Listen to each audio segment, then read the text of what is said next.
देखिएगा, आज की जो हमारी क्लास रहेगी BHIC 103 के हम लोग जितने इंपॉर्टेंट क्वेश्चन है, मोस्ट इंपॉर्टेंट क्वेश्चन है, वो मैं सारे भाई मैं आपको करवाने वाला हूं और शॉर्ट तरीके से। और जितने मैं इंपॉर्टेंट क्वेश्चन बताने वाला हूं ये सारे करके जरूर जाइएगा, जो कि आपके आने वाले एग्जाम के लिए भाई मेरे बहुत ही ज्यादा इंपॉर्टेंट रहने वाले हैं।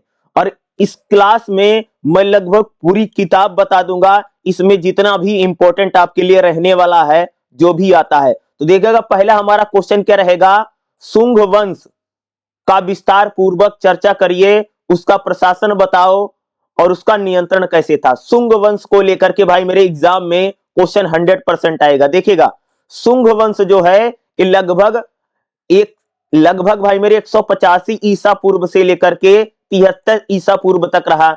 जो शुंग वंश है इसकी स्थापना जो है पुष्पमित्र शुंग ने की थी। किसने स्थापना की थी भाई मेरे? शुंग वंश की स्थापना किसने की है? पुष्पमित्र शुंग ने की है। ठीक है, और इसकी राजधानी क्या थी भाई मेरे? पाटलिपुत्र। आज का जो पटना है यही पहले क्या थी? शुंग वंश की राजधानी थी। सामाजिक और धार्मिक स्थिति अगर हम लोग बात करें तो शुंग वंश में शुरू में ब्राह्मण और वैदिक परंपरा को प्रोत्साहन खूब मिला। यानी जो शुंग वंश था यहां पर ब्राह्मणों को और जो वैदिक परंपरा है यानी वेदों की जो हमारी परंपरा उसको ज्यादा प्रोत्साहन मिला, आगे बढ़ाया गया। लेकिन बाद में कह सकते जो शुंग वंश था वहां पर बौद्ध धर्म तथा जैन धर्म को संरक्षण मिला, लेकिन हिंदू धर्म के ब्राह्मणिक संस्कारों का अधिक मात्रा, यानी खास तौर से अगर आप देखो शुंग वंश में ब्राह्मण जो संस्कार हैं या ब्राह्मणों का कह सकते हो भाई मेरे ज्यादा सम्मान मिला। अगर हम क्षेत्र नियंत्रण की बात करें, शुंग वंश मुख्य रूप से मौर्य साम्राज्य के उत्तर पूर्वी हिस्से का अधिकांश भाग है। यानी मौर्य जो साम्राज्य था उसके ज्यादातर उत्तर पश्चिम जो इलाके हैं उसी का नियंत्रण था शुंग वंश का। शुंग वंश में भाई सेना कैसे है? पुष्पमित्र शुंग ने उत्तर पश्चिम में शक को, कुषाण को जैसे आक्रमणकारियों की सीमाओं से सुरक्षित किया। शुंग शासकों का नियंत्रण मुख्यतः गंगा नदी के बेसिन तक था। यानी जो शुंग राजा थे वो खासतौर से गंगा नदी का जो बेसिन है वहां तक विस्तारित थे। अगर हम विस्तार की बात करें तो शुंग वंश पश्चिम में मालवा तक फैला हुआ था, यानी गुजरात तक। पूरब में बंगाल तक शुंग वंश फैला हुआ है। और दक्षिण भारत में जो शुंग वंश है सीधे शासन नहीं था शुंग वंश का दक्षिण भारत में, लेकिन कई सारे स्वतंत्र राज्यों पर इसका प्रभाव था। अगर स्थानीय प्रशासन की बात करें तो शुंग वंश में भाई मेरे सीमावर्ती जो सीमाएं लगती थी वहां पर सामंतों और स्थानीय राजाओं के संरक्षण के जरिए शासन चल रहा था। अगर मैं शुंग वंश के प्रशासन की बात करूं कि इनका प्रशासन कैसे था, तो पूरी तरीके से जो शुंग वंश है केंद्रीयकृत शासन व्यवस्था थी। यानी शुंग वंश में जो राजा था उसी के इर्द गिर्द भाई मेरे सारा प्रशासन चलता था। पूरे प्रशासन का मुखिया कौन था? शुंग वंश में कह सकते राजा ही था। केंद्रीयकृत शासन प्रशासन भाई मेरे शुंग वंश में है, राजा ही सर्वोच्च है। केंद्र की शासन व्यवस्था मतलब राजा ही सबसे बड़ा है, राजा के पास सभी शक्तियां हैं, राजा ही सभी को मंत्री बनाता, मंत्री संतरी बनाने की पूरी शक्तियां क्या है? राजा के पास है। जब राजा के पास कानूनी शक्तियां, राजनीतिक शक्तियां या धार्मिक शक्तियां सभी आ जाती, उसको बोलते भाई केंद्रीकृत शासन व्यवस्था। राजा जो था मंत्री और मंत्रियों के जरिए मंत्री क्या उसको सलाह देते थे। सेना का संगठन की बात करें तो राजा का सीधे अपनी सेना पर नियंत्रण था। प्रदेश की सीमा को सुरक्षा करने के लिए चौकियां बनाई गई थी। शुंग वंश की बात करें, प्रादेशिक प्रदेशों का प्रशासन कैसे था? तो शुंग राजाओं ने अपने प्रदेश को अलग अलग प्रांतों में बांटा था। बड़े प्रांतों को अंत प्रांत कहा जाता था। प्रत्येक प्रांत के लिए एक प्रशासनिक अधिकारी राजा नियुक्त करता था। स्थानीय प्रशासन कैसा था शुंग वंश में? शुंग वंश की अगर बात करूं तो गांव और नगरों में मुखियाओं के जरिए स्थानीय यानी लोकल लेवल पर प्रशासन चलता था। गांव के लेवल पर जहां पर कर को इकट्ठा करना, गांव के लेवल पर भी कह सकते भाई कर को इकट्ठा किया जाता था। न्याय और स्थानीय अधिकारी जो थे वो स्थानीय लेवल पर यानी गांव के लेवल। अगर कर की बात करें तो भाई शुंग वंश में जो खास से अर्थव्यवस्था है वो कृषि आधारित है, खेती ही ये लोग करते थे, खासतौर से खेती पर ही डिपेंडेंट थे। और किसानों से जो कर लिया जाए यानी जो टैक्स लिया जाता था वही आय का सबसे बड़ा जरिया था। शुंग वंश में भाई मेरे व्यापार और शिल्प को भी अच्छा खासा बढ़ावा मिला। अगर शुंग वंश की बात मैं करूं इनका विशेष योगदान क्या है तो शुंग राजाओं ने धार्मिक और संस्कृति में बड़ा योगदान दिया।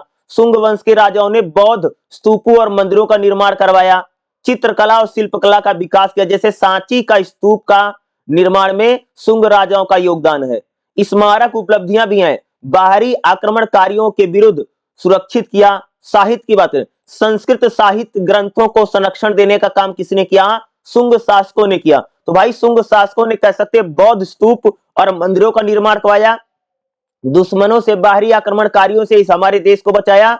और शुंग जो राजा थे उन्होंने कह सकते हो कि संस्कृत साहित्य यानी ग्रंथों का संरक्षण भी कह सकते शुंग वंश में हम लोगों को देखने मिलता है। तो भाई मेरे आपके लिए मोस्ट इंपॉर्टेंट एक टॉपिक एग्जाम में जरूर पूछेगा शुंग वंश, और शुंग वंश अगर आएगा तो यही लिख करके आना जो मैं आपको बता रहा हूं, ठीक है। अगला क्वेश्चन देखिएगा भाई मेरे हमारे लिए क्या इंपॉर्टेंट है, कुषाण वंश। कुषाण वंश भी एग्जाम में बहुत बार पूछा गया है। तो कुषाणों की हम लोग बात करें, कुषाण वंश को बताओ, इसका विस्तार बताओ, इसके प्रादेशिक धार्मिक नीतियां और अन्य पहलू बताने हैं। भाई कुषाण भी 100% एग्जाम में कई बार आए। देखिएगा कुषाण वंश की अगर मैं बात करूं ना तो जो कुषाण है ये लगभग इनका जो समय है कह सकते हो लगभग 30 ईसा पूर्व से लेकर के 375 ईस्वी तक है। कुषाणों का जो टाइम पीरियड क्या बताया गया है, लगभग 30 ईसा पूर्व से लेकर के 375 ईस्वी तक है। और जो कुषाण है यह कह सकते ईरान और एशिया की सांप्रदायिक शासक यानी यूची से उत्पन्न हुए थे। यानी जो कुषाण थे, कुषाण विदेशी हैं भाई मेरे, ईरान और एशियाई संप्रदायों से ये लोग आए थे। कुषाण कुषाण बाहर के थे और विदेशी थे, ईरानी थे, और जिनका शासन भारत में रहा कुषाण, ठीक है। कुषाणों में अगर आप देखोगे कनिष्क, कनिष्क एक बहुत बड़ा शासक, बहुत बड़ा राजा हुआ भाई। कुषाणों में सबसे बड़ा राजा शासक कौन हुआ? कनिष्क फर्स्ट, सबसे प्रसिद्ध, जिसने कुषाणों के साम्राज्य को अपने चरम तक पहुंचाया। यानी कनिष्क जो है कुषाण शासक है, कुषाण राजा है। और कुषाण किस कनिष्क के समय कह सकते जो कुषाण साम्राज्य था वो भारत तक भी फैला और बहुत दूर तक। अगर राजधानी की बात करें तो कुषाणों की जो राजधानी है पिशावर है, और बाद में कटवारा इनकी राजधानी को बना दिया गया था। फिर पूरब में कृष्णागिरी क्षेत्र इनकी राजधानी बना। प्रादेशिक विस्तार की बात करें तो कुषाणों ने भाई मेरे अपने साम्राज्य का बहुत ज्यादा विस्तार किया। जैसे जो कुषाण है ये उत्तर में अफगानिस्तान तक या पंजाब तक, कंधार तक फैले हुए थे। पूरब में बंगाल तक कुषाण फैले हुए और ब्रह्मपुत्र घाटी तक। दक्षिण में कह सकते हो मध्य भारत तक कुषाण फैले हुए थे, और पश्चिम में ईरान और मध्य एशिया के हिस्से, यानी कह सकते हैं जो कुषाण है ईरान और मध्य एशिया से लेकर के भारत के कह सकते हैं पंजाब, कंधार, बंगाल और मध्य भारत तक कह सकते कुषाणों का शासन रहा। कुषाण एक बहुत बड़ी शक्ति जो भारत में रही, ठीक है। अगर मैं कुषाणों की बात करूं तो कुषाणों ने साम्राज्य विस्तार में व्यापार और सेना दोनों को मजबूत किया, क्योंकि भाई कुषाणों के समय कह सकते जो सेना है वह काफी मजबूत है, क्योंकि युद्ध लड़ते रहते थे। और कुषाणों के समय कह सकते व्यापार भी बढ़िया था। और कुषाण जो थे भाई मेरे सिल्क रूट पर इनका नियंत्रण है। कुषाण राजाओं ने, कुषाण शासकों ने कह सकते हैं सिल्क रूट, जिसको खास तौर से हम बोलते हैं जो सिल्क का पूरा चलता था ना, सिल्क रूट पर इनका पूरा कंट्रोल था। यहीं से कह सकते हैं पूरा भाई मेरे व्यापार करते थे, ठीक है, जो चलता था। अगला देखिएगा प्रशासन कैसा है, कुषाणों का प्रशासन कैसा। भाई कुषाणों को भी अगर आप देखेंगे तो यहां पर भी उच्च बड़े बड़े अधिकारियों के जरिए, प्रशासन के जरिए और सेना के अधिकारियों के जरिए शासन प्रशासन चलता था, ठीक है। प्रदेशों में भाई कुषाणों ने प्रदेश यानी पूरे प्रदेश को अलग अलग प्रांतों में बांटा था, ठीक है। प्रांतों में राज्यपाल और अधिकारी नियुक्त करके प्रशासन चलता था।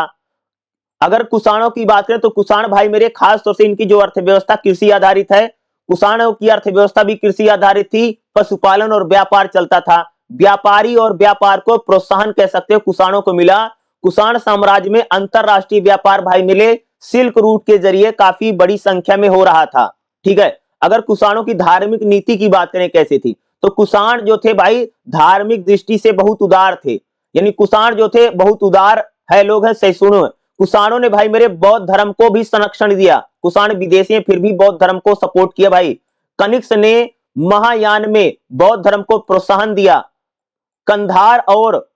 कंधार स्थापत्य कला शैली में बौद्ध धर्म मिलता है। कुषाणों ने कह सकते हैं भाई हिंदू और जैन धर्म को भी सम्मान दिया। मंदिरों और धार्मिक स्थलों का निर्माण कुषाण राजाओं ने करवाया। विदेशी धर्म की प्रति सहिष्णुता, कुषाणों ने ग्रीक और ईरानी देवताओं की पूजा की।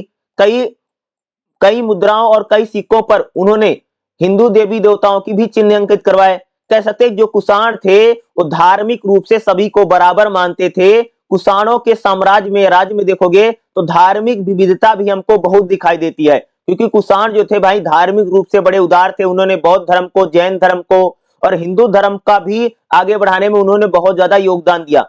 आर्थिक और सांस्कृतिक कारण में क्या योगदान है भाई मेरे कुषाण का, तो देखिएगा कुषाणों की बात करें तो कुषाण जो थे इस सिल्क रूट जो है इसके माध्यम से चीन के साथ और रोम के साथ व्यापार करते थे। कुषाण राजाओं ने कह सकते भाई मेरे चीन के साथ और रोम के साथ विदेशी व्यापार किया। कहां, किसके जरिए? सिल्क रूट के जरिए करते थे। शिल्प कला का भी विकास करते कुषाण काल में। कुषाणों ने गंधार कला शैली का विकास किया जिसमें खास से घर वर बनते थे। ठीक है भाई। मूर्ति कला का विकास, अगर मैं बात करूं तो कुषाणों के समय मूर्ति कला का विकास हुआ जिसमें ग्रीक और भारतीय कला है। अगर सिक्कों की बात करें तो भाई कुषाणों में कनिष्क एक बहुत बड़ा शासक हुआ है जिसने अन्य शासकों पर अपना नियंत्रण भी किया। सिक्कों पर इन्होंने खास तौर से भाई मेरे अलग अलग देवी देवताओं की मूर्ति भी अंकित करवाते थे, यानी चित्र अंकित करवाते थे। यानी कुषाणों ने कह सकते जो सिक्के जारी करते थे उस पर विभिन्न देवी देवताओं के चित्र अंकित थे। कुषाण भाई मेरे बहुत ही ज्यादा इंपॉर्टेंट है। कुषाणों ने भारतीय उपमहाद्वीप में विशाल साम्राज्य की स्थापना की। निष्कर्ष कैसे लिखेंगे? जो कुषाण वंश था उसने भारतीय उपमहाद्वीप में एक विशाल साम्राज्य की स्थापना की। उनका शासन में व्यापार, संस्कृति, धर्म का प्रभाव था। उदार लोग थे।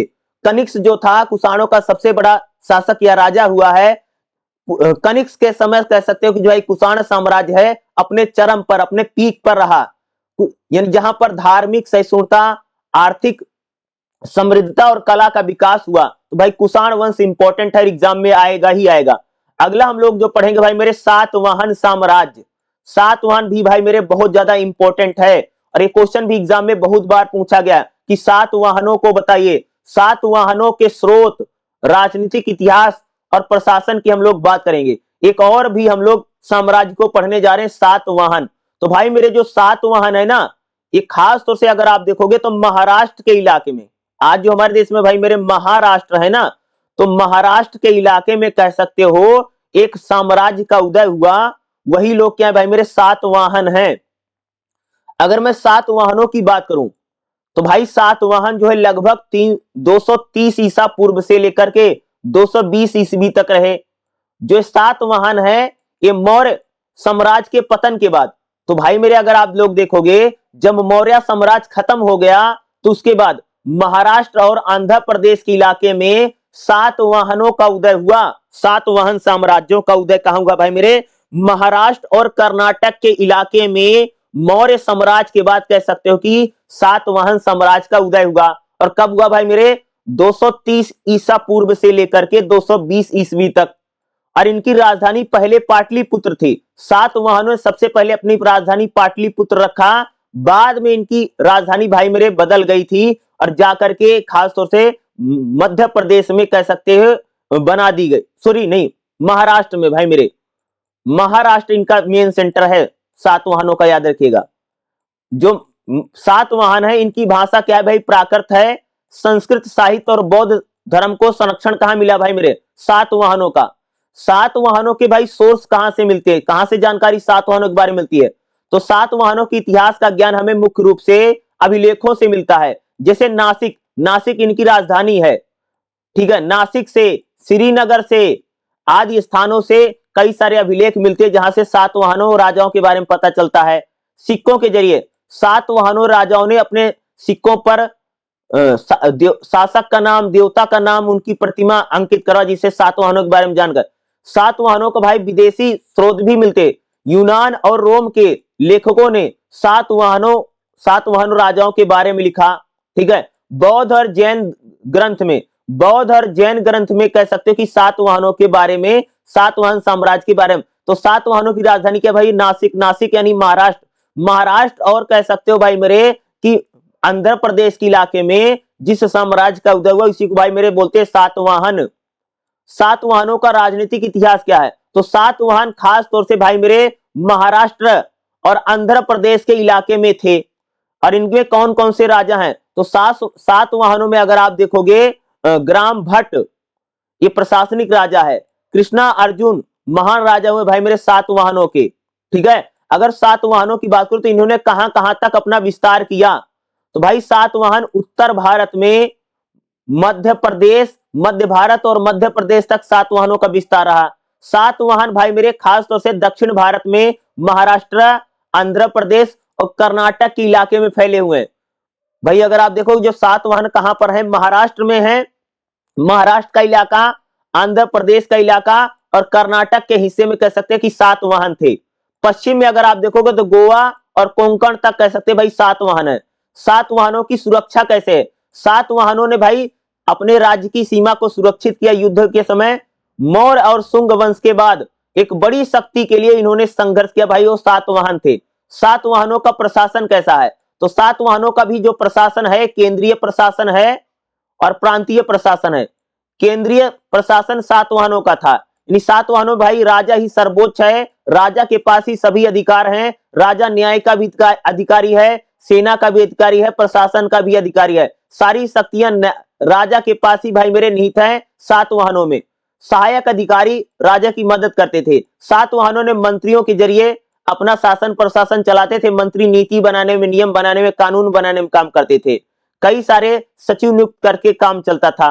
प्रादेशिक प्रशासन कैसा है? तो सातवाहनों ने अपने पूरे राज्य को अलग अलग प्रांतों में बांट रखा था। और प्रांतों को कौन चलाता था? सिंह सिंह यानी राजाओं के जो बेटे वो चलाते थे। स्थानीय प्रशासन क्या था? गांव और नगर के लेवल पर भी स्थानीय प्रशासन अधिकारी चलाते थे, जो कर को इकट्ठा करते थे और न्याय का काम देखते थे। कर व्यवस्था कैसे भाई मेरे सातवाहनों में? तो सातवाहन मुख्यतः भाई खेती होती थी सातवाहन साम्राज्य में। सातवाहन मुख्यतः खेती पर ही निर्भर है। व्यापार और उद्योग में यहां पर व्यापार और उद्योग को भी बढ़ावा मिला और खास तौर से समुद्री व्यापार सातवाहन करते थे भाई मेरे। ठीक है, सिक्कों की भी प्रचलन था, सातवाहनों ने किया, सिक्कों को चलाया।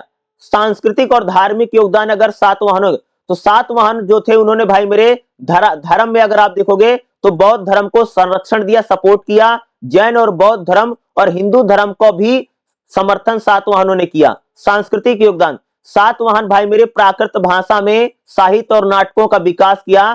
सातवाहनों ने बड़े बड़े स्तूपों और विहारों का निर्माण कराया।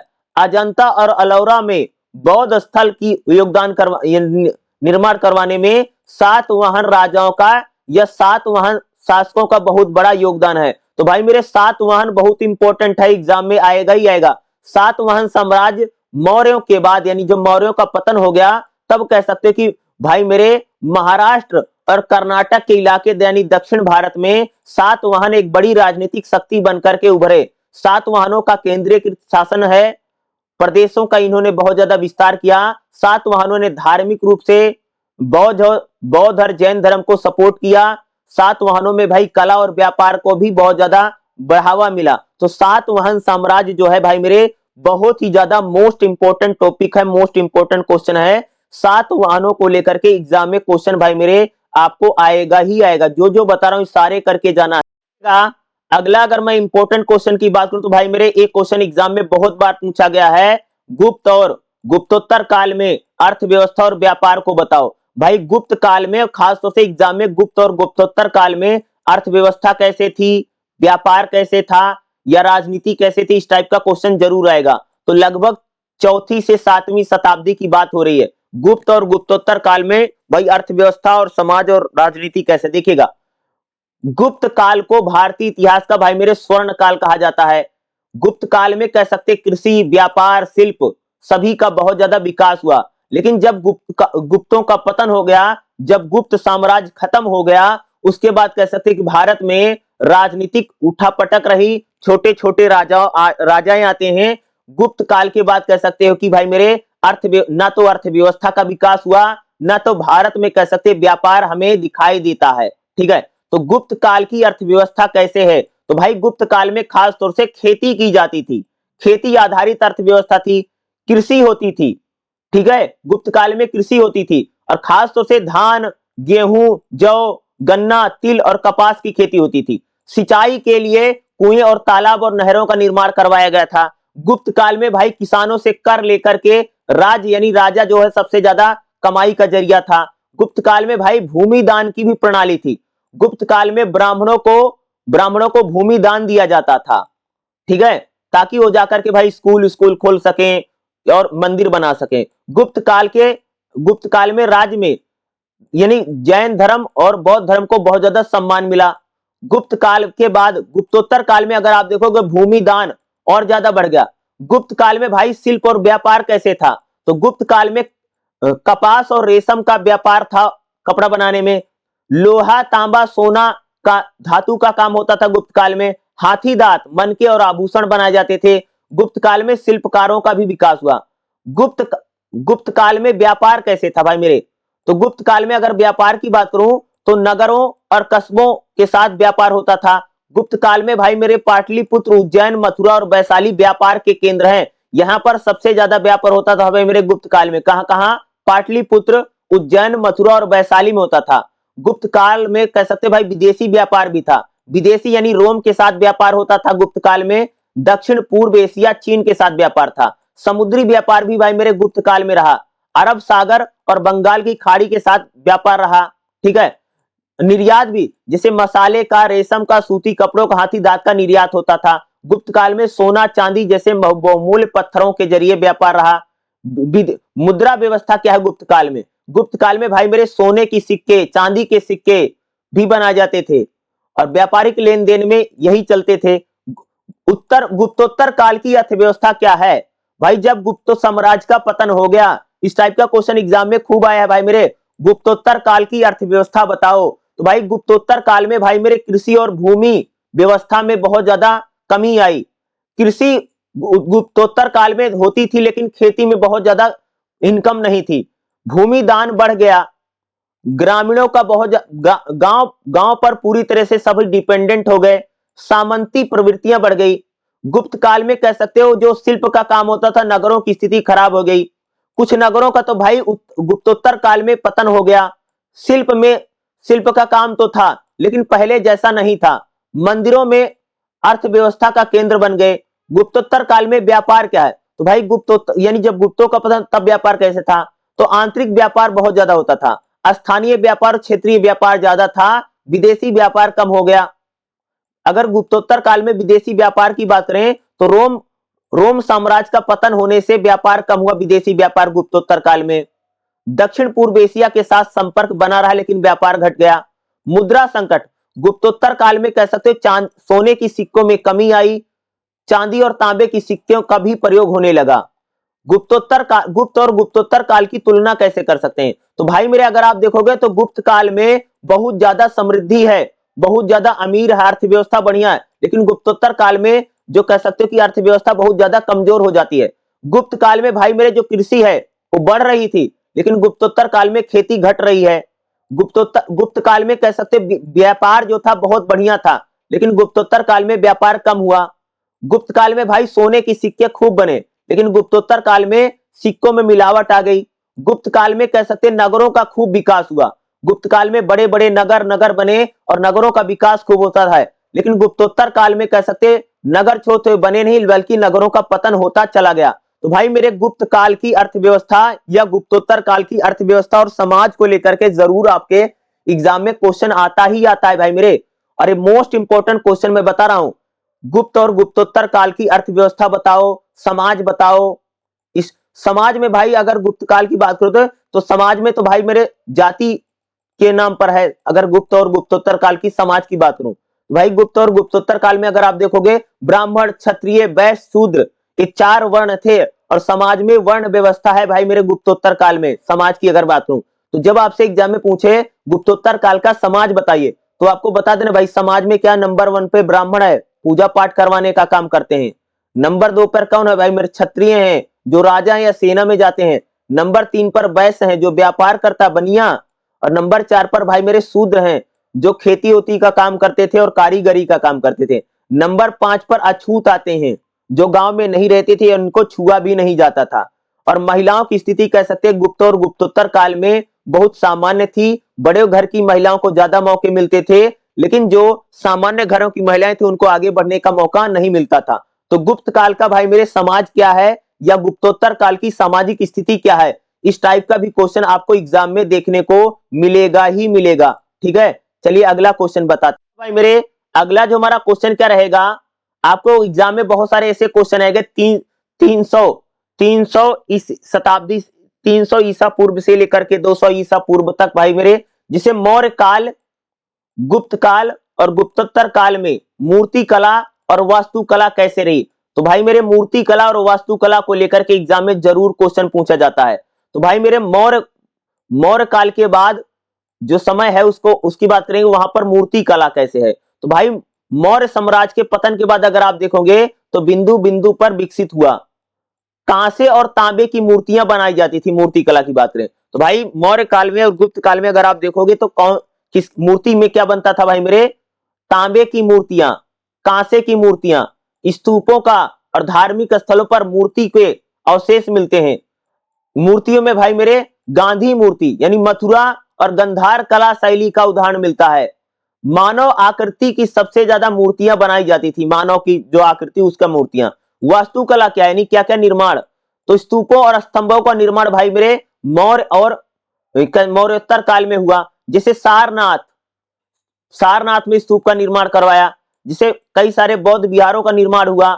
गंधार कला शैली का विकास हुआ, जिसमें ईंट और पत्थरों और लकड़ी का प्रयोग करके स्मारक और स्तंभ बनाए गए। धार्मिक स्थलों में सजावटी मूर्ति कला की गई है। गुप्तोत्तर काल में भाई मेरे मूर्ति कला कैसे है, तो गुप्तोत्तर काल में, गुप्त काल में देखोगे तो खास तौर से मानव की आकृति की मूर्ति कला होती थी, देवी देवताओं की मूर्तियां बनाई जाती थी। जैसे अगर आप देखोगे तो भाई गुप्त काल में खास तौर से गुप्त शैली का विकास हुआ, जहां पर सरल और भव्य मूर्तियां बनी, जहां पर पतली पतली अंगरेखा थी, चेहरा था और गरिमा थी। अगर देखोगे भाई गुप्त काल में मूर्तियां कैसी थी, तो देवी देवताओं की मूर्तियां गुप्त काल में बनी, जैसे कृष्ण की मूर्ति, शिव की मूर्ति, पार्वती देवी की मूर्ति बनाई जाती थी। मथुरा और सांची में कह सकते हैं मूर्ति कला का विकास हुआ। गुप्त काल में भाई मेरे वास्तुकला कैसे, भवन, तो गुप्त काल में भाई मेरे मंदिरों का निर्माण खूब करवाया गया, जिसमें संगमरमर के पत्थरों का प्रयोग रहा। गुप्त काल में स्तूप बनवाए गए, जैसे सांची का स्तूप, अजंता एलोरा की गुफाओं का बौद्ध धर्म के लिए गुप्त रहा। ठीक है, तो गुप्तोत्तर काल में भाई मेरे कह सकते हो कि किस प्रकार से अर्थव्यवस्था और बाकी यानी मूर्ति कला कैसे रही। तो देखिएगा गुप्तोत्तर काल और उत्तर गुप्त काल में कह सकते हो कि भाई मेरे मूर्ति कला कैसे और स्थापत्य कला।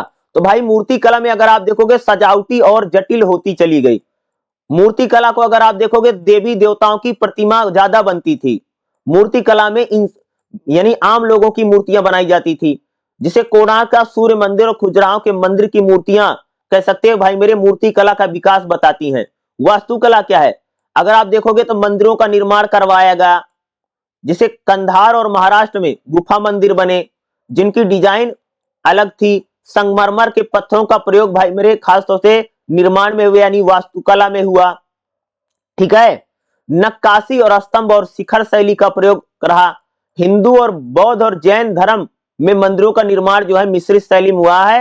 ये बताता कि भाई मेरे स्थापत्य कला कैसे है। तो भाई मेरे आपको एग्जाम में कह सकता हूं कि मौर्य काल के बाद या गुप्त काल के बाद गुप्तोत्तर काल में मूर्ति कला और स्थापत्य कला कैसे रही, इस टाइप का क्वेश्चन भी एग्जाम में आपसे जरूर पूछा जाएगा ही जाएगा। ठीक है, चलिए अगला क्वेश्चन भाई मेरे, अगर मैं अगले क्वेश्चन की बात करूं तो इस टाइप का क्वेश्चन भी आपको एग्जाम में जरूर देखने को मिलेगा।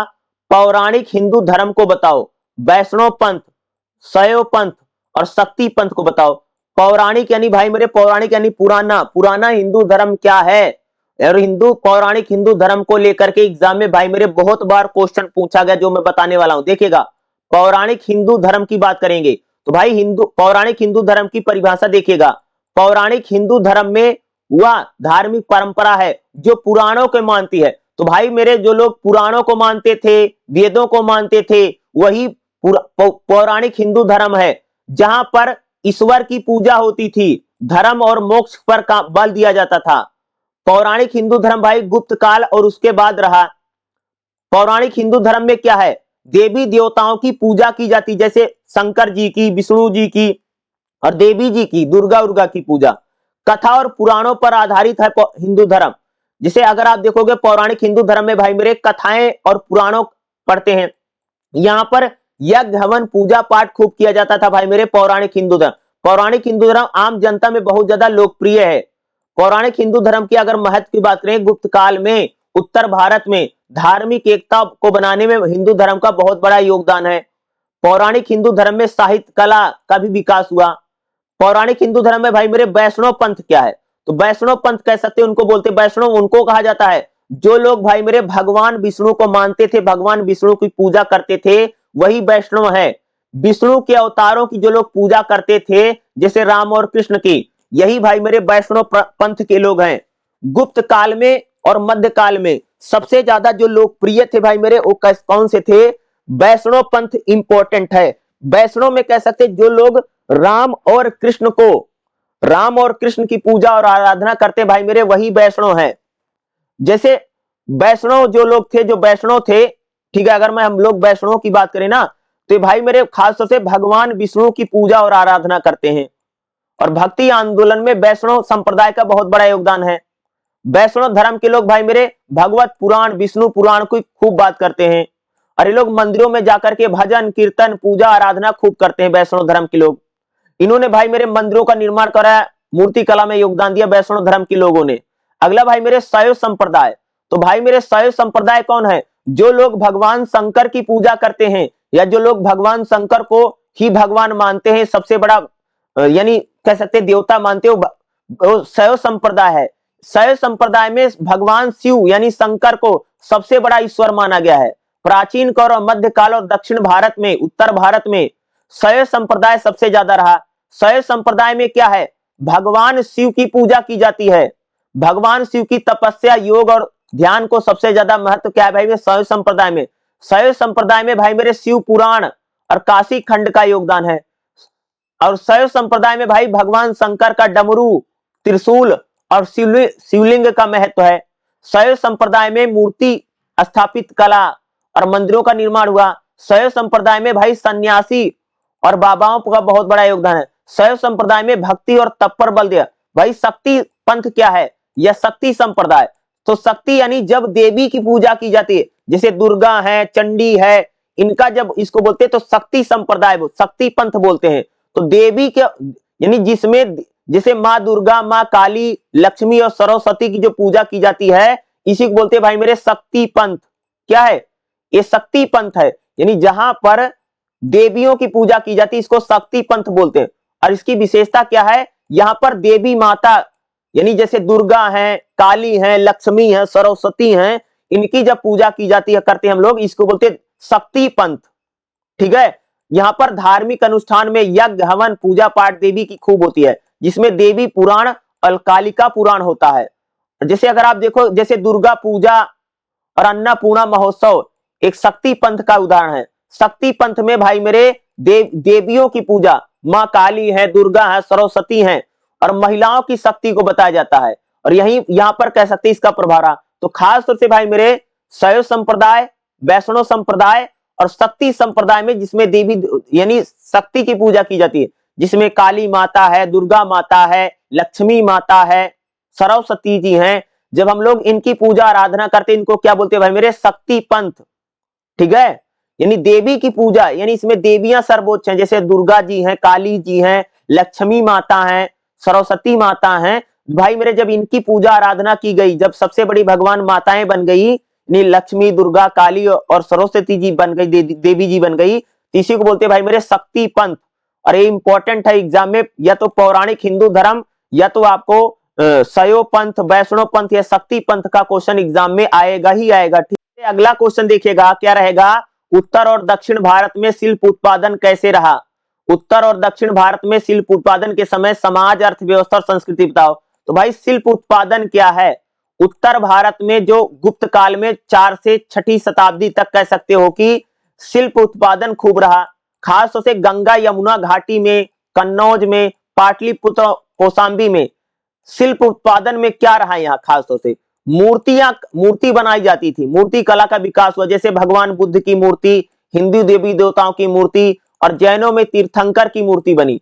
मथुरा और गुप्त कला में संगमरमर और बलुआ पत्थर का प्रयोग भाई मेरे खूब रहा।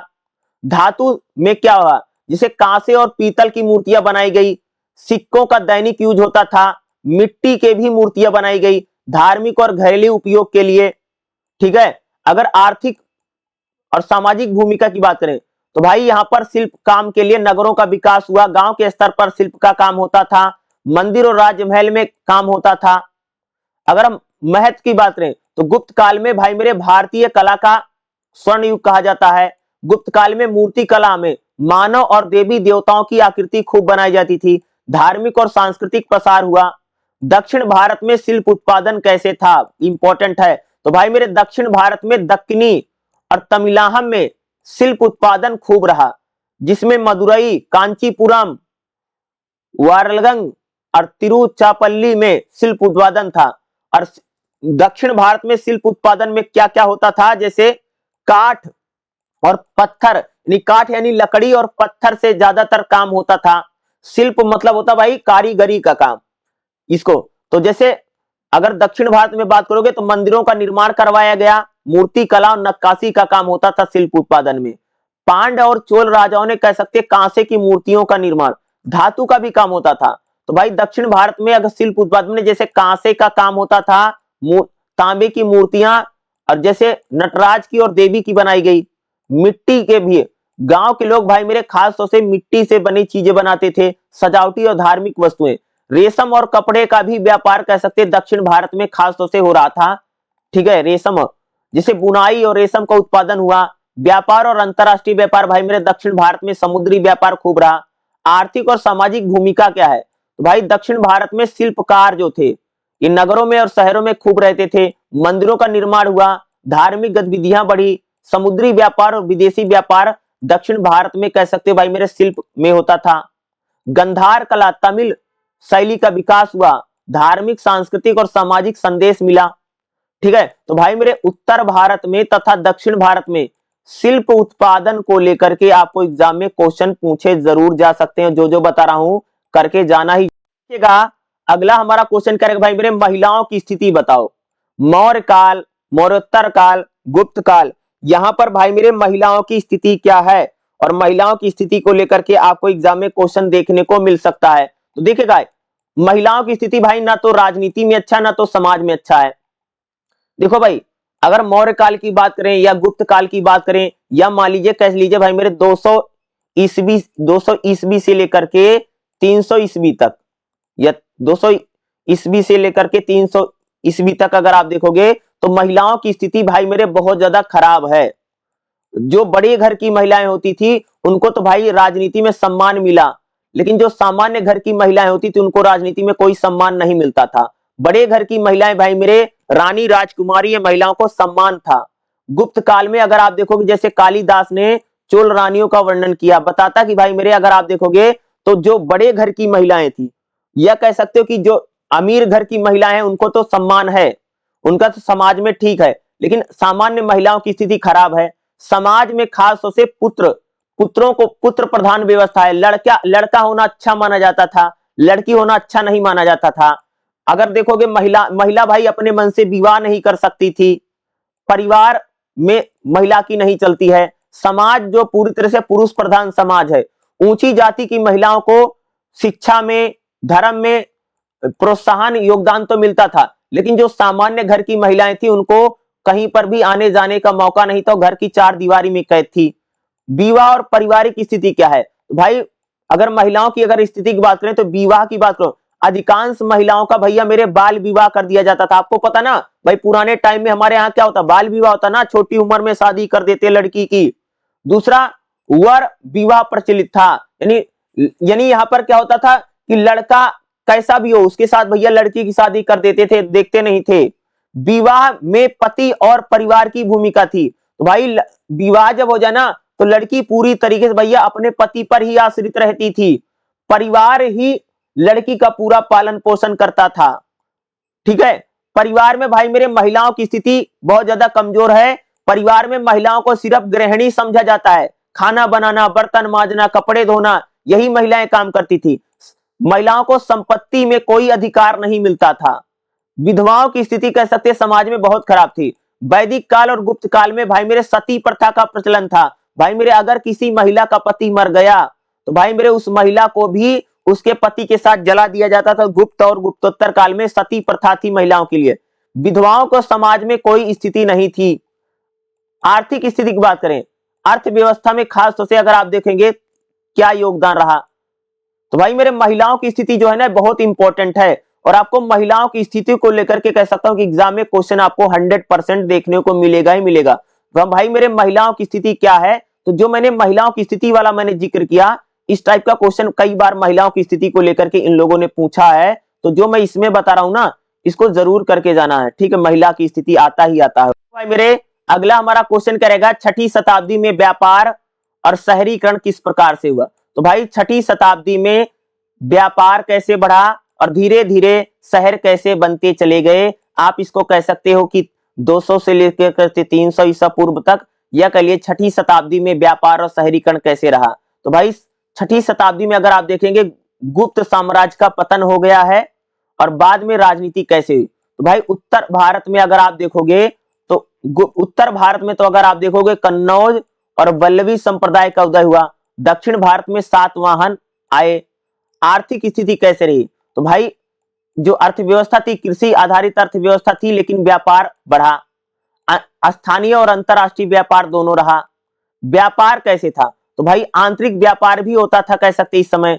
आंतरिक व्यापार में यानी देश के अंदर जो व्यापार करते थे एक जगह से जो देश के, उसको बोलते हैं आंतरिक व्यापार।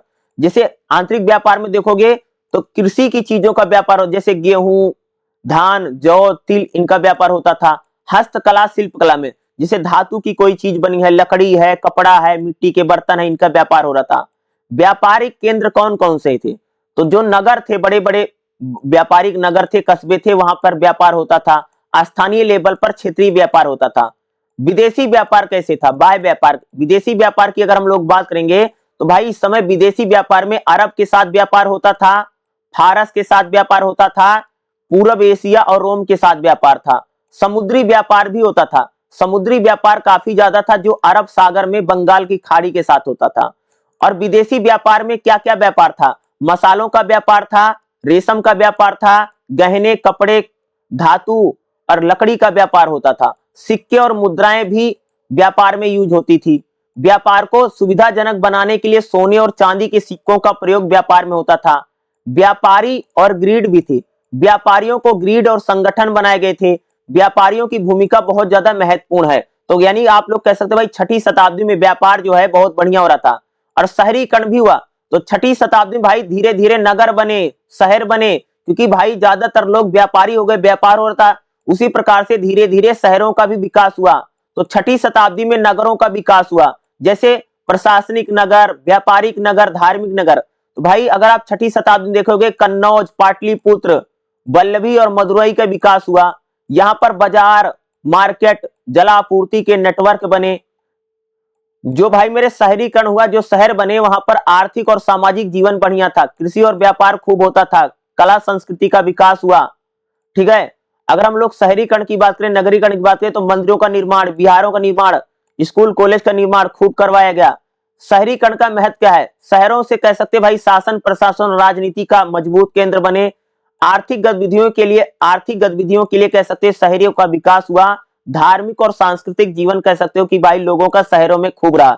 तो धीरे धीरे हम लोग कह सकते हैं कि छठी शताब्दी में भाई मेरे व्यापार और शहरीकरण जो था वो तेजी से हुआ, ठीक है। छठी शताब्दी में कह सकते विदेशी व्यापार भी होता था और आंतरिक व्यापार भी होता था।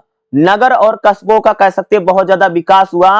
और धीरे धीरे भारत में कह सकते शहरीकरण जो है, धीरे धीरे शहरों का विकास होना छठी शताब्दी में ही कह सकते भाई मेरे संभव हो पाया। तो छठी शताब्दी में व्यापार और शहरीकरण कैसे हुआ, इस टाइप का क्वेश्चन भी एग्जाम में पूछा जा सकता है। और जो मैं बता रहा हूं इसको करके जाइएगा ही जाइएगा। अगला क्वेश्चन देखिए भाई मेरे क्या रहेगा, उत्तर भारत में क्षेत्रीय शक्तियां, जैसे वल्लभी संप्रदाय और कन्नौज संप्रदाय की बात करेंगे। तो भाई उत्तर भारत में अगर आप देखेंगे क्षेत्रीय शक्तियों का उदय तो कैसे हुआ, तो भाई गुप्त साम्राज्य के पतन के बाद अगर आप देखेंगे तो छठी शताब्दी में कई सारे भारत में क्षेत्रीय शक्तियों का उदय हुआ। गुप्त साम्राज्य के पतन के बाद अगर आप देखोगे तो हमारे देश में कोई राजनीतिक एकता नहीं है। छोटे छोटे राजाओं का उदय हुआ। और गुप्त काल के पतन के बाद विदेशी आक्रमण हुए, विदेशी संघर्ष रहा, सामंतों का उदय हुआ। यानी गुप्त काल के बाद कोई भी बहुत बड़ी राजनीतिक शक्ति नहीं रही। जैसे छोटे छोटे राज्यों का उदय हुआ गुप्त काल के बाद, व्यापार धीरे धीरे घटा, ठीक है, प्रशासन और सेना में भी अलग अलग। तो गुप्त काल में कौन कौन से संप्रदाय? वल्लभी संप्रदाय। वल्लभी संप्रदाय खासतौर भाई गुजरात में, गुजरात और सौराष्ट्र के इलाके में वल्लभी संप्रदाय का उदय गुप्त काल के बाद। ये 5वीं शताब्दी से 8वीं शताब्दी तक वल्लभी रहा। मूल रूप से गुप्त साम्राज्य के पतन के बाद वल्लभी संप्रदाय का उदय हुआ। यहां पर खास तौर से वल्लभ राज ने यहां पर शासन किया। इनकी राजधानी वल्लभी थी, यानी गुजरात में थी। अर्थव्यवस्था और प्रशासन की बात करेंगे तो वल्लभी संप्रदाय में भाई कृषि खेती का काम होता था। व्यापार ये समुद्र के साथ करते थे ना, समुद्री व्यापार था। यहाँ पर टैक्स लिया जाता था, स्थानीय अधिकारी मिलकर के शासन चलाते थे। यहाँ पर जैन धर्म बौद्ध धर्म को संरक्षण मिला। कहां पर भाई मेरे? वल्लभी संप्रदाय में। अगला भाई मेरे कन्नौज संप्रदाय, कन्नौजिया। तो कन्नौज जो है उत्तर भारत में और पूर्वी गंगा घाटी में कन्नौज एम्पायर का उदय हुआ। 7वीं से 8वीं शताब्दी तक रहा। कन्नौज में भाई मेरे हर्षवर्धन एक बहुत बड़ा शासक हुआ। हर्षवर्धन को लेकर के एग्जाम में क्वेश्चन आ सकता है। तो सबसे प्रसिद्ध शासक कन्नौज संप्रदाय में क्या है भाई मेरे? हर्षवर्धन, ठीक है। इनकी राजधानी कन्नौज थी। राजनीतिक महत्व क्या है? उत्तर भारत में राजनीतिक शक्ति का सबसे बड़ा केंद्र है भाई कन्नौज। गंगा यमुना के बीच में इनका प्रभाव है। दक्षिण और पश्चिम भारत में राजनीतिक सबसे बड़ा संगठन है। कन्नौज संप्रदाय या कह सकते हैं भाई मेरे हर्षवर्धन के राज्य में भी कृषि आधारित अर्थव्यवस्था है, लेकिन व्यापार खूब होता था और शिल्प का काम होता था। यानी हर्षवर्धन कह सकते हैं इसने किसानों से भाई टैक्स लेता था, कर लेता था, व्यापारियों से भी कर लिया जाता था। गांव और नगरों का खूब ज्यादा विकास हर्षवर्धन के शासनकाल में हुआ। हर्षवर्धन ने बौद्ध धर्म को संरक्षण दिया, हिंदू धर्म को भी बढ़ावा दिया। हर्षवर्धन के काल में कह सकते हो कि भाई मेरे कला, साहित्य और शिक्षा का बहुत ज्यादा विकास हुआ। तो भाई मेरे खास तौर से वल्लभी संप्रदाय और हर्षवर्धन को लेकर के कह सकते हो कि कन्नौज संप्रदाय ये इंपॉर्टेंट हो सकता है। और एग्जाम में भाई मेरे हर्षवर्धन इंपॉर्टेंट है। हर्षवर्धन को लेकर के एग्जाम में क्वेश्चन आपसे पूछेगा ही पूछेगा। हर्षवर्धन इंपॉर्टेंट है भाई मेरे, इसलिए इसको हर्षवर्धन को जरूर करके जाना है, क्योंकि छोड़ना नहीं है, क्योंकि आता ही आता है। चलिए अगला क्वेश्चन बता भाई मेरे। अगला हमारा क्वेश्चन करेगा दक्कन और तमिलाहम में आरंभिक राज्य का निर्माण। दक्षिण भारत में तमिलाहम, तो भाई तमिलाहम क्या? तमिल क्षेत्र। तो तमिलाहम याद रखिएगा भाई, कर्नाटक और तमिलनाडु के इलाके में, याद रखिएगा दो राज्य मैंने बोला, कर्नाटक और तमिलनाडु के इलाके में जिन राजाओं का या जिन साम्राज्यों का उदय हुआ उनको ही भाई मेरे बोलते हैं तमिलाहम। तो तमिलाहम में 3 राजा हैं। पहला भाई मेरे चेर, क्या है? चेर राजा थे। दूसरे चोल राजा हैं, चेर चोल पांड। तीसरे भाई मेरे पांड। तो चेर चोल और पांड जो राजा थे, इन्हीं को मिला करके भाई मेरे बोलता है तमिल क्षेत्र, यानी इन्हीं को बोलते हैं तमिलाहम। और ये कहां थे भाई मेरे? चोल पांड कहां थे? ये दक्षिण भारत में कर्नाटक नहीं भाई, कर्नाटक नहीं, केरल में और तमिलनाडु में, याद रखिएगा केरल और तमिलनाडु में जिन राजाओं का उदय हुआ उनको बोलते भाई तमिलाहम। कौन कौन से राजा थे? चेर, चोल और पांड थे। तो दक्षिण भारत में तमिलाहम की बात करेंगे तो तमिलाहम क्या है? तो तमिल क्षेत्र है, जिसे आज जो हमारा तमिलनाडु है, याद रखिए भाई, जो तमिलनाडु और केरल का इलाका, इसी को तमिलाहम कहा जाता है, ठीक है। यानी पश्चिमी घाट और बंगाल की खाड़ी और दक्षिण में हिंद महासागर में जो इलाका वही तमिलाहम है। तो भाई जो तमिलाहम है यहाँ खास तौर से यानी खास तौर से जलवायु बहुत बढ़िया है, पेड़ पौधे बहुत ज्यादा हैं, ठीक है। तमिलाहम में अगर आप लोग बात करोगे तो भाई यहाँ तो खेती होती थी, चावल गन्ने का, कपास वपास का खेती होता था। तमिलाहम भाई समुद्री व्यापार, मछली पकड़ने का काम करते थे। और यहाँ पर तेल, लोहा, मसाले, और इस तमिलाहम में अगर आप देखोगे राज्य निर्माण कैसे हुआ, तो भाई तमिलाहम में राज्य निर्माण की प्रक्रिया, तो भाई दक्कन और तमिलाहम में राज्य निर्माण की प्रक्रिया 600 ईसा पूर्व से लेकर के 300 ईसा पूर्व तक रही। तमिलनाडु में भाई मेरे 3 राजा हुए हैं। तमिलनाडु में कितने राजा है? 3। कौन कौन से राजा थे? चेर, चोल, पांड्य। याद रखिएगा, चेर, चोल और पांड्य। और कहां कहां है? तो भाई तमिलनाडु और केरल के इलाके में। ये भाई मेरे पूरा इंडिया का मैप बना दो आप लोग, ठीक है? पूरा इंडिया का मैप बना दीजिएगा इस प्रकार से, जैसे हम बनाते हैं, इंडिया का मैप बन गया। और यहां पर केरल में और तमिलनाडु में सबसे नीचे भाई हमारे देश में कौन है? केरल, तमिलनाडु है ना। तो इसी केरल और तमिलनाडु में भाई मेरे चेर, चोल और पांड्य राजाओं का जो उदय हुआ, यही तमिलनाडु है। तो तमिल क्षेत्र में 3 राजा आए और इन ये स्वतंत्र राज्य थे, किसी आधारित राज्य हैं। तमिलनाडु में भाई मेरे जो चेर हैं, ये चेर जो राजा थे तिरुपल्ली और कावेरी घाटी में चोल राजा है। पांड्यों ने भाई मेरे मदुरई और पश्चिमी क्षेत्र पर कब्जा था। जो चेर थे, इनका भाई मेरे कह सकते हैं कि पश्चिम तमिलनाडु में और पर्वतीय क्षेत्र में था। भाई जो कह सकते हो कि ये जो तमिलनाडु में जो राजा थे, यहाँ पर प्रशासनिक भाई राजा का सबसे बड़ा योगदान है। और भाई मेरे तमिल यहाँ भाषा है, याद रखिएगा, तमिल भाषा का सबसे ज्यादा विकास हुआ, ठीक है? राजा जो था सर्वोच्च अधिकारी था, न्याय और सेना यही देखता था, मंत्रियों के जरिए शासन प्रशासन चलता था। यहाँ पर भाई मेरे कृषि ही होती थी, किसानों से टैक्स लिया जाता था। समुद्री और विदेशी व्यापार भी तमिलनाडु में खूब रहा। तमिलनाडु में अगर आप देखोगे तो अर्थव्यवस्था और व्यापार क्या है? तमिलनाडु में भाई कृषि अर्थव्यवस्था है। फसलों में मुख्य रूप से चावल होता है।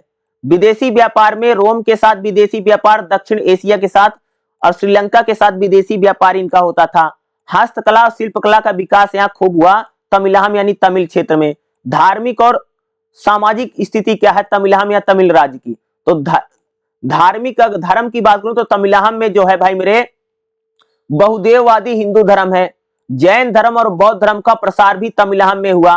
तमिलनाडु में भाई संगम साहित्य बोलते हैं। यहाँ पर तमिल भाषा में सबसे ज्यादा लिटरेचर यानी साहित्य लिखा गया भाई मेरे तमिलनाडु में, ठीक है? जैसे कविताएं लिखी गई, कहानी लिखी गई, नाटक लिखे गए तमिलनाडु। दक्षिण भारत में तमिलनाडु यानी तमिल क्षेत्र, यहाँ पर भाई मेरे 3 राजा हैं। कौन कौन से राजा हैं? चेर, चोल और पांड्य। इन्हीं को मिलाकर के क्या बनता भाई? तमिलनाडु यानी तमिल क्षेत्र बनता है। और क्वेश्चन भाई तमिलनाडु को लेकर के या तमिल क्षेत्र को लेकर के एग्जाम में हर साल क्वेश्चन पूछा गया है, और इस बार भी आपको क्वेश्चन तमिलनाडु यानी तमिल क्षेत्र से मिलेगा ही मिलेगा। अगला क्वेश्चन देखा भाई मेरे क्या रहेगा? तीनय। तीनय की अवधारणा बताइए। तीनय बहुत बार एग्जाम में पूछा गया। देखो तीनय क्या है? तीनय जो है भाई मेरे शब्द जो है संस्कृत और प्राचीन तमिल साहित्य से लिया गया है। इसका अर्थ है भू परिस्थिति, पर्यावरण के अनुसार सामाजिक और साहित्यिक जीवन। तीनय क्या है? तीनय एक प्रकार का भाई मेरे ग्रंथ है। क्या है? तीनय एक ग्रंथ है जो भूगोल और प्रकृति के बारे में हमको बताता है। प्रत्येक तीनय में स्थल, जल, वन और पर्वतीय क्षेत्रों का विकास होता है। तीनय क्या है? तीनय एक प्रकार का ग्रंथ है जो प्रकृति के बारे में बताता है, भूगोल के बारे में बताता है, ठीक है? उसे ही भाई मेरे तीनय है। तीनय में अगर आप देखोगे साहित्य के बारे में भी लिखा गया, काव्य और गीतों का प्रयोग तीनय में बताता है। तीनय का वर्ग संगम साहित्य में तीनय मुख्य रूप से 5 भागों में बटा हुआ है। जैसे कुरीन, मुरई, नई डाल, पुल्ले और कुरुचिन, ये 5 प्रकार के तीनय हैं। तो तीनय एक प्रकार का ग्रंथ है जो प्रकृति के बारे में और प्राकृतिक और भूगोल स्थिति के बारे में कौन बताता भाई मेरे? तीनय बताता है। तीनय ग्रंथ है। अगर हम लोग बात करें, अगला क्वेश्चन देखेगा गुप्त वंश का उदय, अर्थव्यवस्था और समाज बताओ। भाई गुप्त वंश क्या है? तो गुप्त वंश की अगर हम लोग बात करें तो भाई जो गुप्त साम्राज्य है, ये इसकी स्थापना 320 से लेकर के 500 ईसा पूर्व तक रही। जो गुप्त साम्राज्य है इसकी स्थापना किसने की? श्रीगुप्त ने की थी। ऐसा कहा जाता भाई मेरे सबसे पहला जो राजा था, शासक था, वो श्रीगुप्त था जिसने गुप्त साम्राज्य का उदय किया। इनके उत्तराधिकारी भाई मेरे नंदगुप्त और समुद्रगुप्त थे। मुख्य कारण भाई मौर्यों के बाद और कुषाणों के बाद भारत में एक बड़ी शक्ति जो थी गुप्त साम्राज्य था। सामरिक और प्रशासनिक शक्तियां गुप्त साम्राज्य की बहुत मजबूत है। गुप्त साम्राज्य ने भाई मेरे पाटलिपुत्र यानी आज का जो पटना है इनका राजधानी था। गुप्त साम्राज्य में भाई मेरे समुद्रगुप्त ने उत्तर भारत के कई सारे इलाकों को जीता और बंगाल तक जीता, और अपने विजय में अभिलेख भी लिखवाया जिसको इलाहाबाद यह कह सकते हैं खास तौर से हम लोग इलाहाबाद अभिलेख कहा जाता है। गुप्त काल की अर्थव्यवस्था क्या है? तो गुप्त काल में भाई मेरे कृषि ही अर्थव्यवस्था है, खेती होती है। गुप्त काल में जो अर्थव्यवस्था कृषि आधारित अर्थव्यवस्था, खेती ही करते थे, जैसे धान, गेहूं, जौ, बाजरे की खेती। सिंचाई के लिए सिंचाई के साधन थे, जैसे कुएं थे, नहर थी, नहर नहीं थी, कुएं के जरिए सिंचाई होती थी। राजा भाई मेरे टैक्स लेता था किसानों से, जो लोग खेती करते थे वो व्यापारी थे, उनसे गुप्त राजा भाई टैक्स लेते थे। व्यापार बढ़िया होता था और व्यापारियों से भी टैक्स लिया जाता था। और गुप्त काल में भाई मेरे विदेशी व्यापार और आंतरिक व्यापार दोनों था। बंगाल की खाड़ी तक ये लोग व्यापार करते थे, विदेशी व्यापार होता था, जैसे मसालों का व्यापार, रेशम, गहने, धातुओं का व्यापार गुप्त काल में रहा। गुप्त राजाओं ने भाई मेरे सोने और चांदी के सिक्कों को भी चलाया। समुद्री व्यापार और स्थानीय व्यापारों को बढ़ावा देने में सिक्कों का प्रयोग रहा। गुप्त काल का समाज कैसा है? तो भाई गुप्त काल में अगर आप देखोगे तो समाज में वर्ण व्यवस्था है। तो गुप्त काल में भाई समाज की बात करोगे तो समाज में ब्राह्मण है, क्षत्रिय है, वैश्य है, शूद्र है। ब्राह्मणों का समाज में बड़ा सम्मान है और प्रशासनिक जिम्मेदारी ब्राह्मणों को मिलती है।